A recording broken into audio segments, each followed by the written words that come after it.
What's up, guys? We're going to jump in here to Chapter 4, Section 3 on writing rules for linear functions. So what you're going to learn is how to write rules from words, tables, and graphs. Before I get into this, let me just say this is one of the more tough things that we do over the years. So don't get frustrated. Hang in there. Keep trying different things, and things will get better. All right? Don't quit on me. Don't give up. Before we jump in, let's have our daily funny. Your daily grumpy cat. This guy has a nice smile. Prove it. I love grumpy cat. Great. All right, so writing a function rule from words, a toll-free telephone number is $2.95 per month plus 10 cents per minute.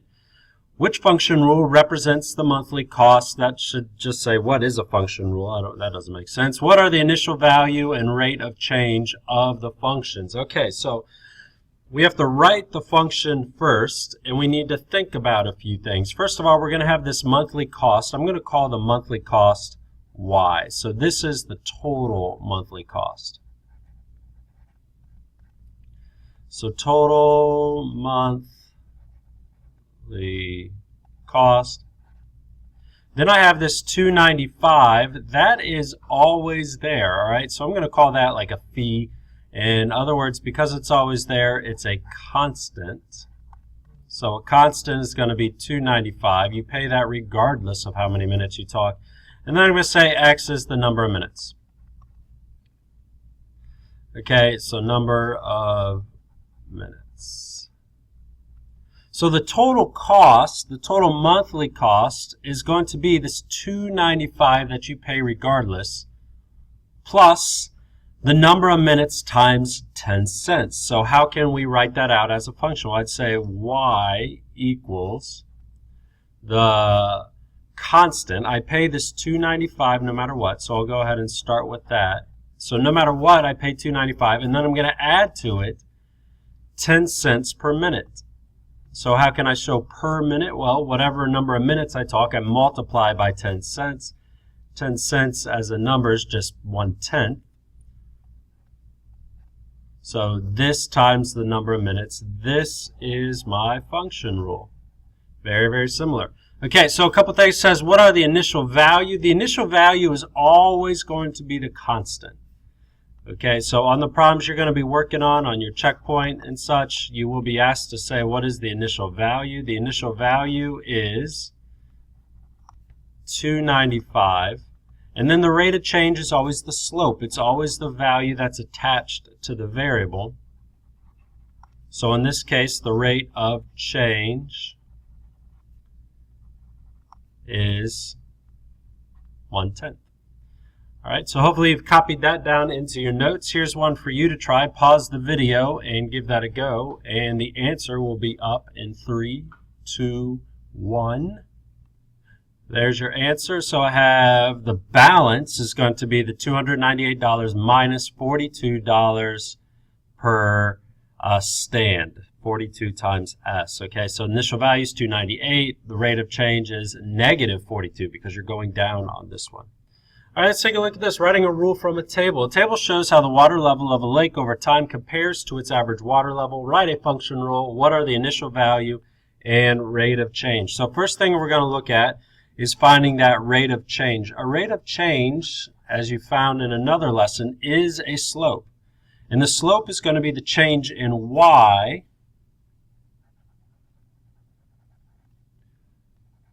over the change in X. So in other words, I need to find the difference of these things. So I could go from here to here, here to here. It doesn't matter. I could go from here to here, here to here. It doesn't matter at all as long as whatever you use first here for the Y value, which I'm going to use 10, I use the corresponding X value first. Okay, so if 10 is my first Y, then 0 is my first X. And then 7 minus, find the difference. 7 is my second Y, so that means 2 needs to be my first X. Subtract these two things, and I get 3 over negative 2, and I'm just going to say the whole thing's negative. All right, so there is my rate of change. And then here to find an initial value is when X is 0. All right, so x is 0 right here, which means my initial value is going to be 10. All right, so this right here, first of all, is a rate of change. The initial value is going to be 10. So the function rule for this is going to be the water level, y, equals my rate of change, negative 3/2 x, plus this initial value, the 10 inches that are already there.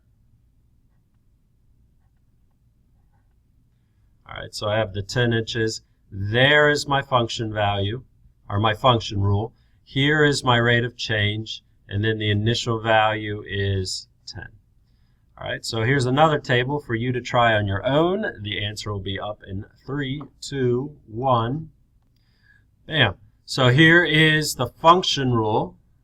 The initial value is 0. After 0 hours have passed by, no snow has, this is like right when the snow starts. So the initial value start with 0 inches of snow. The rate of change is 1.5 inches per hour. If you did not find that, go back and try to figure out how you could find that. All right, writing an equation from a graph. It says Malik is a car salesman. He earns a base salary and a commission for each car he sells. The graph shows this relationship. Write a function rule. What is Malik's base salary? How much does he earn in commission for each car he sells? Sells. I should say sells. That doesn't make sense. No. All right, so for each car that he sells, a couple ways you could look at this, but I'm going to focus on a couple points here on the graph. I'm going to focus on this, and I'm going to focus on this, because if I try to find this and figure out specific values, I don't know them. It's difficult to tell what the values are, but I know this ordered pair, and then I can see that this is an ordered pair, which I'm going to write out here to make it easier for you to see, is 0, 10,000. So first thing I want to start with is finding my slope. So I'll take the y values here and find their difference. So to find the slope or the rate of change, remember they're interchangeable, I take 10,000 and I'm going to subtract 14,500. And I'm going to put that over my change in x. So 0, because I used 10,000 first, I have to use 0 first, minus 6.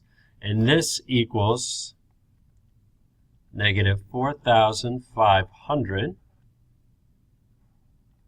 divided by negative 6, and we're going to check and see if that simplifies, which it does, to positive 750. So this right here is my rate of change. The initial value is going to be where this crosses the y-axis. When x is 0, that's the initial value. All right, so the initial value is 10,000.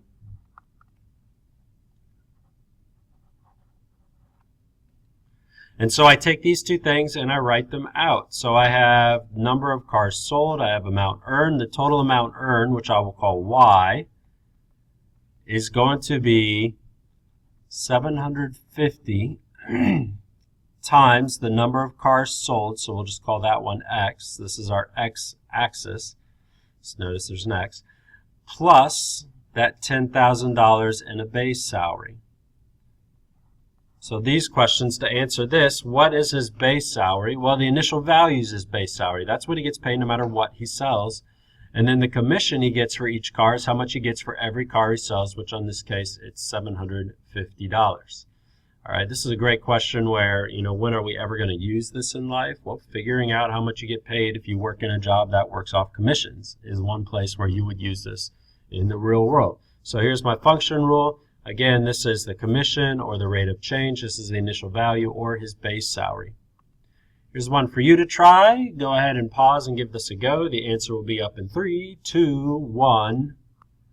There it is. So here is the function rule, negative 1/2 x. You might have negative 0.5, that's fine, plus 9. The initial height of the snowman was 9 feet. And the rate of change is it's dropping a foot per hour, or negative 1/2 foot per hour. So hopefully you got that. I believe that's it. Let's just check. Yep, that's it. So hopefully you took good notes. I will see you in class.